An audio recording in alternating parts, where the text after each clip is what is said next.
those of you who don't know me, my name is Kathleen Alto.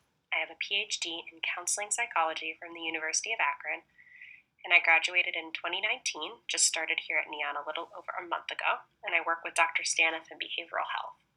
My title is Integrated Care Training Director, and my responsibilities are 50% clinical and 50% training of Neon staff.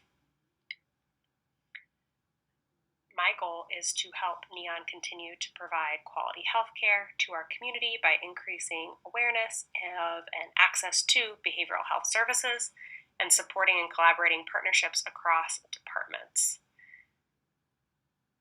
And my first training that I want to share with all of you are some of my thoughts I have about coping with COVID-19, which is something that all of us are dealing with right now, as well as helping the people in our lives deal with it, including our patients and our family.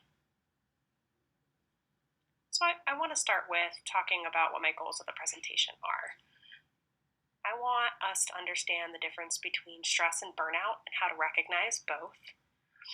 I want to help you identify effective coping strategies for you. So I'm going to talk about a lot of different coping strategies, and what's important is that what is going to work for you, because it's not one size fits all.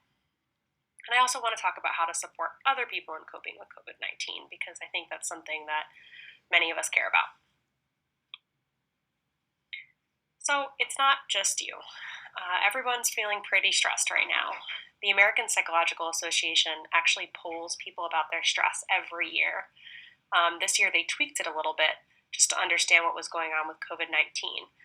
And overall, they found that this is the most stress people have reported since they started doing the survey in 2007. So parents are particularly stressed compared to non-parents, and people of color are also more stressed than white respondents. And a lot of those concerns come from concern and anxiety about getting COVID-19, worry about the economy, and things like being isolated and the stress that goes along with that. And the fact is that COVID-19, the pandemic that we're experiencing, is a perfect storm for stress because there's so much uncertainty about the risks and the future, and humans don't do so well with uncertainty. When we don't have control over things, we tend to get pretty worried, and that worry can grow and grow and grow.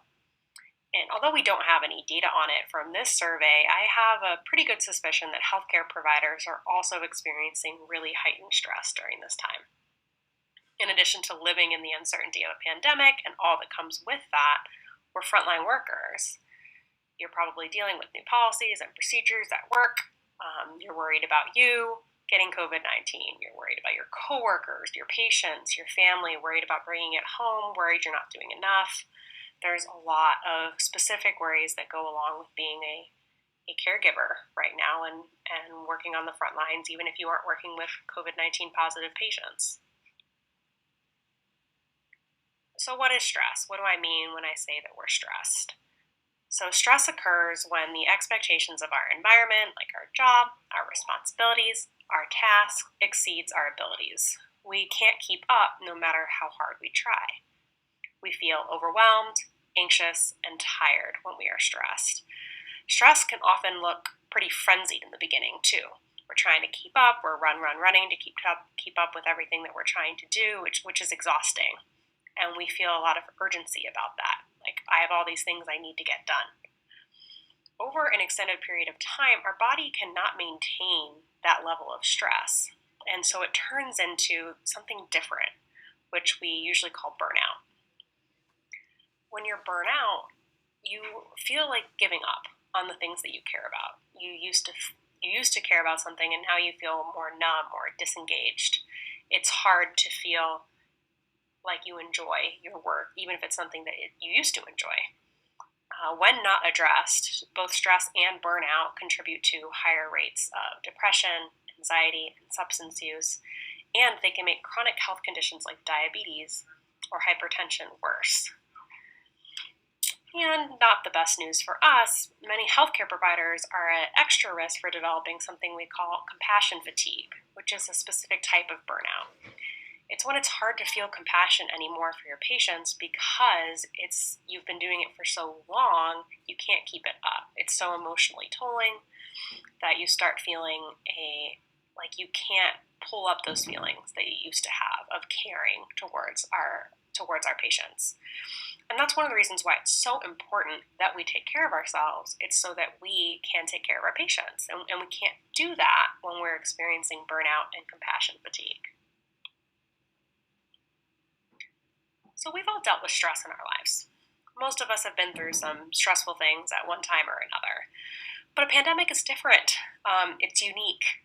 There's a couple things about COVID-19 that make it really hard to cope with. Like I mentioned before, that anxiety, that uncertainty. How long will this last? How bad will it be? We can put a lot of energy into thinking about all the things we can't control about COVID-19. For example, we can't control COVID-19. We can't control a virus. We can't control the local, state, and national responses to the pandemic. We can't control other people's behavior or the economy. And if we spend a lot of time and energy trying to change those things, it's really draining. And so one of the ways that we can cope with uncertainty effectively is to accept what we can't control. Identify the things that we aren't able to change no matter how much we might want to. And when we do that, we're able to shift our energy and attention onto what we can control.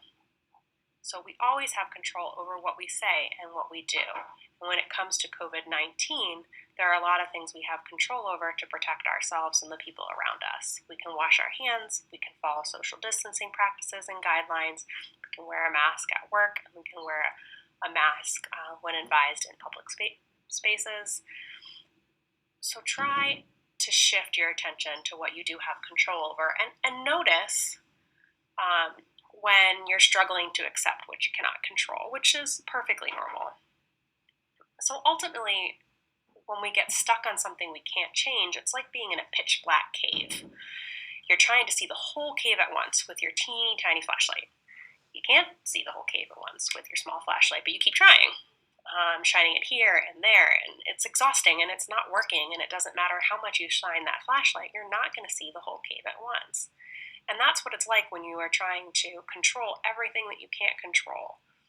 Instead, remember that all you have is a flashlight, and all you can see is what is in front of you with the flashlight.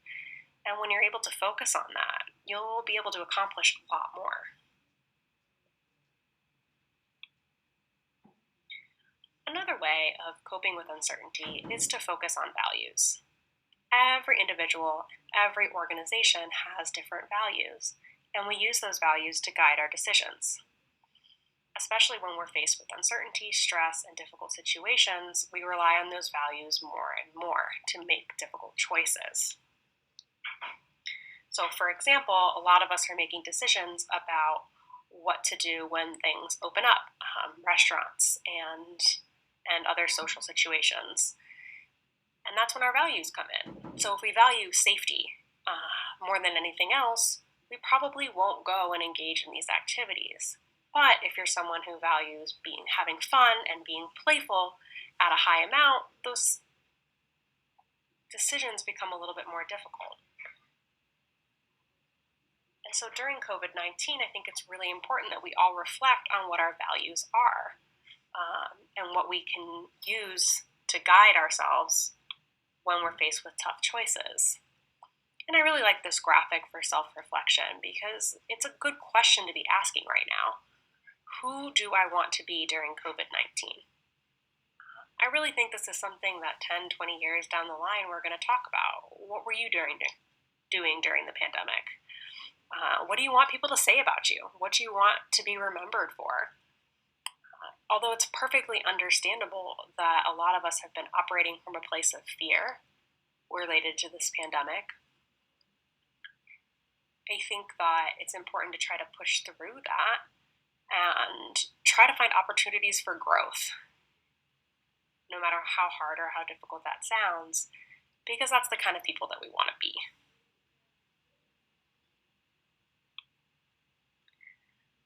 So I've established that there's lots of reasons to be stressed. So what do we do about that? Well, self-care is a very popular term. Everybody's talking about self-care lately. And what self-care really means is that it's coping. Well, we've always talked about it's coping, but it's an individualized approach to coping. It's understanding what you need to be healthy, healthy physically, healthy emotionally, healthy spiritually, healthy socially, and then deliberately going out and giving yourself what you need to be healthy. So it's really individual. Self-care depends on what you need to take care of yourself. And it doesn't just happen, right? It's something that you have to do. It's very deliberate. So for the rest of the presentation, I'm going to cover the information I think is most important about when it comes to coping with COVID-19 based on what I've read, what I've experienced, what I've observed. However, I want you to think about what works for you because that's what matters the most. So one thing that I think a lot of people are struggling with COVID-19 specifically is the anxiety that comes from the news. So we are overwhelmed with notifications about COVID-19 news several times a day. And we might get that news from a lot of different sources. Social media, CNN, the radio, friends and family might be texting us things about COVID-19. We're getting emails from work about COVID-19. We're getting so much information, and it changes so frequently that it really can contribute to high levels of stress. So that's something to notice for yourself. Does reading about COVID-19 increase your stress? And it can feel like we need to stay updated on every single thing. And that's not always true. Because there's a lot of bad information out there, especially on social media. A recent study found that 36% of frequent social media users held a false belief about COVID-19 based off of false information that was spreading around on Facebook, for example. So there's a lot of bad information. And that's one reason why to cut down on your news. And also, a lot of it's pretty repetitive, and it's a spin on the same kind of information. So if you notice that the news is stressing you out, there's a couple of things you can try. I recommend trying a news diet. Let's say you listen to an hour of the news every day. You watch TV or listen to it one way or another for an hour. Cut it down to 30 minutes. See what that feels like. Maybe use the rest of that 30 minutes to do something that you find more enjoyable. I also recommend cutting down on your sources. So pick one source, one or two sources about COVID-19 that you're going to pay attention to so you're updated and informed without being overwhelmed. So news from the governor, news from the Ohio Department of Health, from the CDC, from the World Health Organization, those are good, reliable sources that we can use to give us good recommendations on what we need to know about COVID-19. And then maybe we don't need to read the dozens of other articles or social media posts that people are putting out there, especially if you notice that it's hurting your mental health. So obviously, COVID-19 isolation can also have a big impact on our mental health. Many of us have been isolated from friends and family for weeks, even months, and we are also in some ways isolating from our coworkers at work. We're not talking as much, not socializing as much to avoid transmitting COVID-19. And isolation is not something that human beings are built to do. I think that even the introverts were enjoying this for a little bit, but not forever. And even though we're being asked to physically distance, we should not socially distance. It's not good for us. Social support is really important, especially during times of stress, like during a pandemic. Human beings are social animals, and we need the support of other people. So especially as healthcare providers, when we're having these additional stressors lately, it's important that we talk about it with someone, even though talking might be harder than it used to be. We have to get creative about how to reach out to people with different technology. I find that using technology that allows me to see someone's face makes a big difference. So being able to actually engage in a conversation where you can see the other person's facial expressions, it really is a step above a telephone call. But do whatever works for you. If you want to write someone a letter, write them a letter. The point is, reach out, because we need to be with others and we can't get through this alone. And trying to get through it alone probably isn't great for our mental health.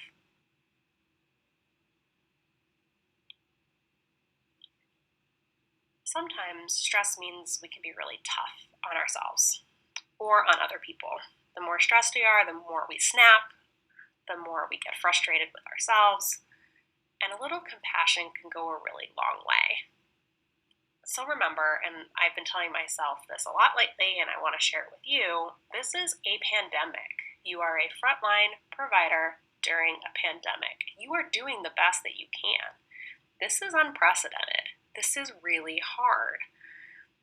So patience is a gift that we can give to ourselves and to others, and it's a gift that's very hard the more stressed and overwhelmed that we are, but the benefits are huge. So it's okay to lower your expectations for yourself a little bit.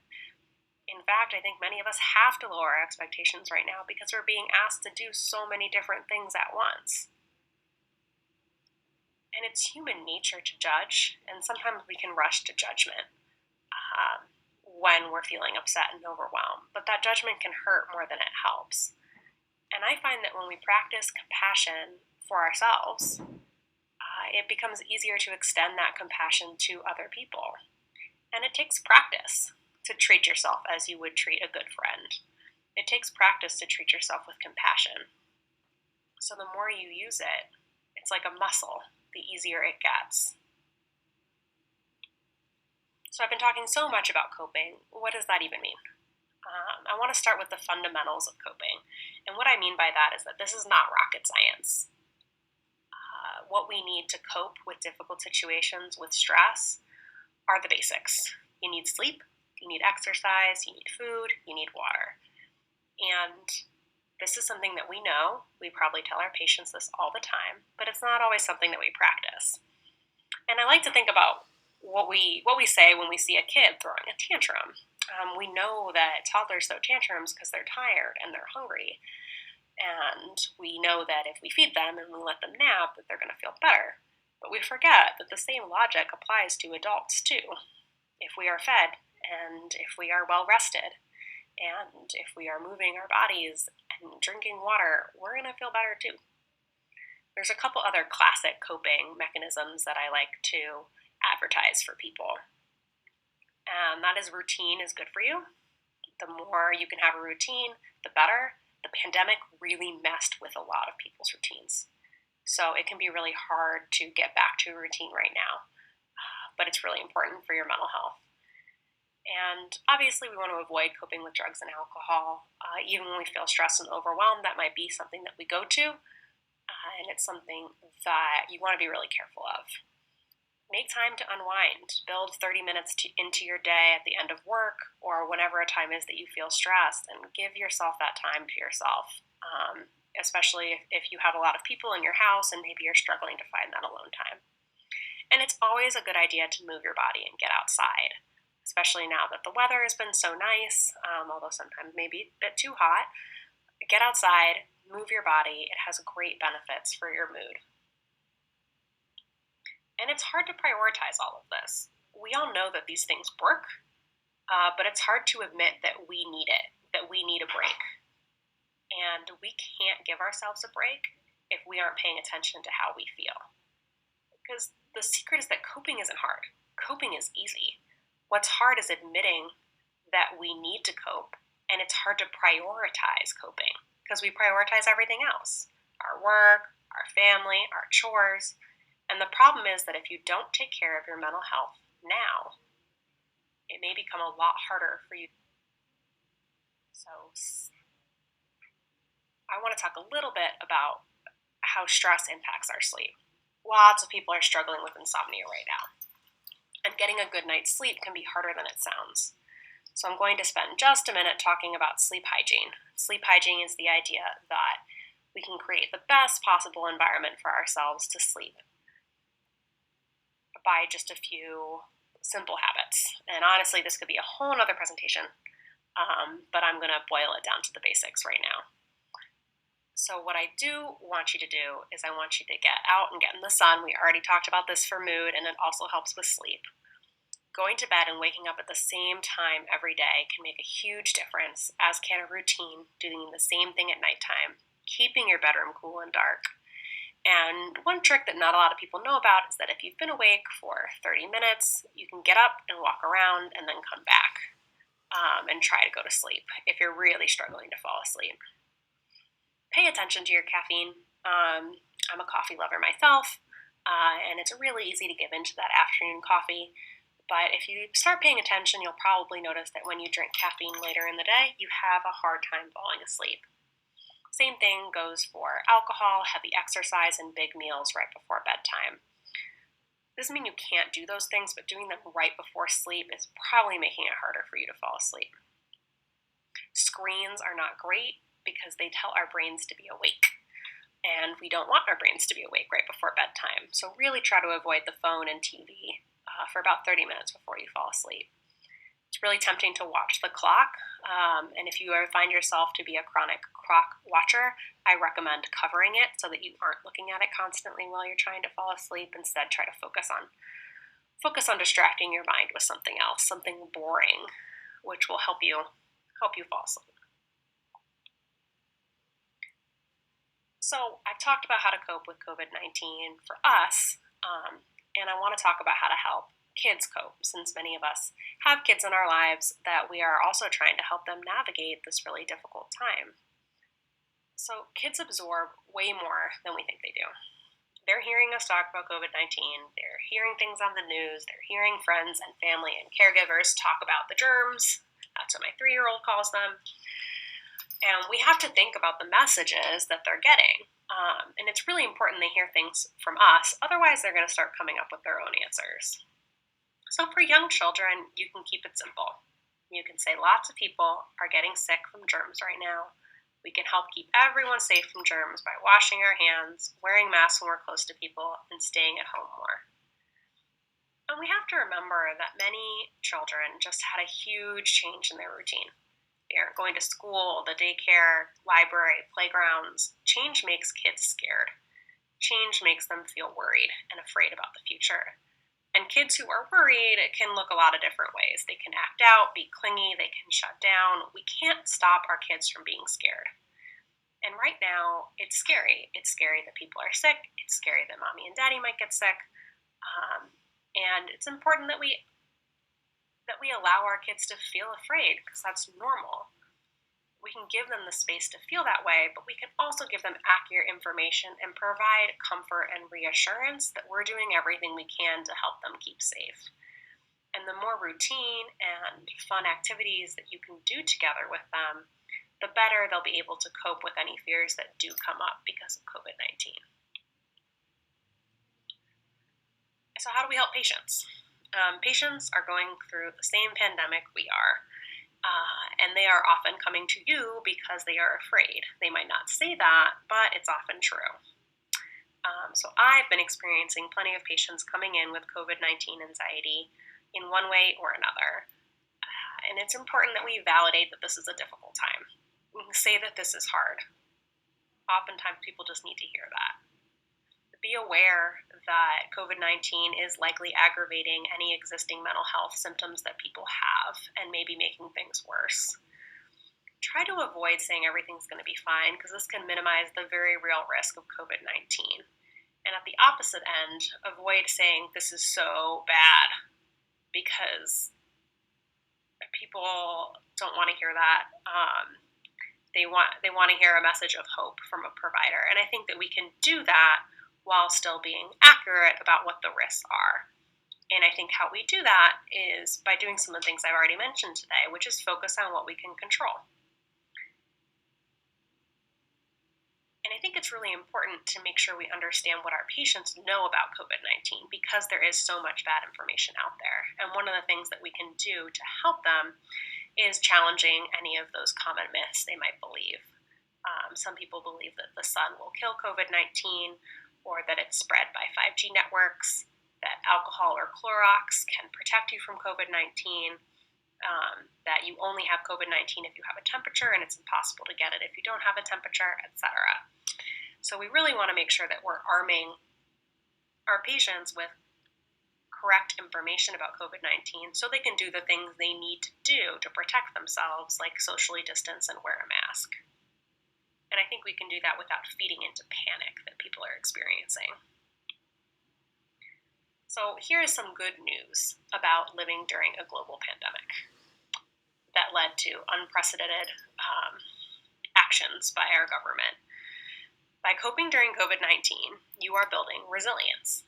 Resilience means you are better equipped to handle future stressors.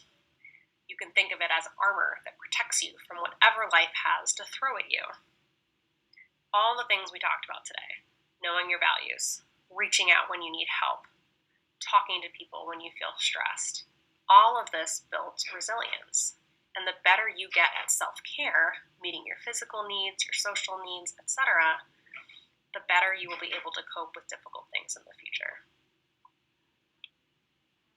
And I want to end by talking a little bit about the resources that you have available to you to help you cope with COVID-19. First, I want you to consider me as a resource. Please reach out if you have questions about coping with COVID-19.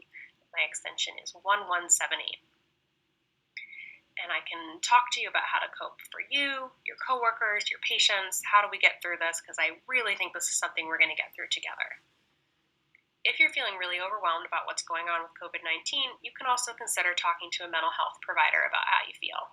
I'm biased, obviously, but the data supports that therapy is really effective at treating anxiety and stress, and it's something that you can do to take care of yourself.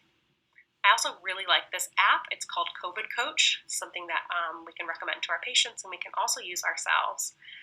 It just gives information and structure to our coping efforts during the pandemic. It encourages us to check in, allows us to track our mood, and it can give you some really cool graphs so you can visualize your progress over time if you set a goal. And it's always important to remember that the crisis line is available for you or for anyone else who might need it. It's a good number to have on hand. So that is all that I have today for coping with COVID-19. I hope you found this presentation helpful, and I look forward to future presentations that we do.